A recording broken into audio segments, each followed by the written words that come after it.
There was a time when marrying for love was considered dangerous.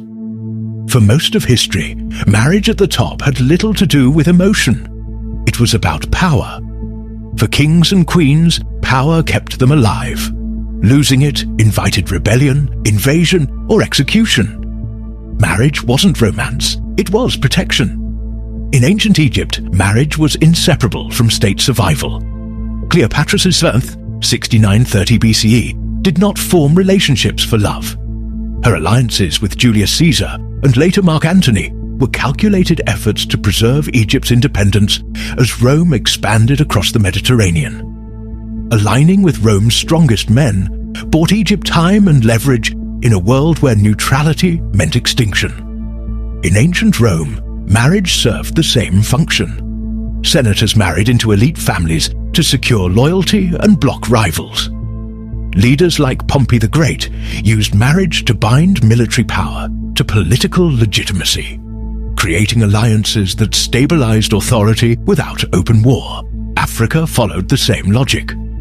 In pre-colonial kingdoms such as Oyo, Benin, Asante, and Buganda, royal marriages were tools of governance. Kings married into powerful lineages to secure loyalty, integrate rival clans, and stabilize succession. A royal marriage was not personal, it was political infrastructure. Marriage wasn't personal. It was how power was maintained. In medieval England, marriage could shift power without a battle.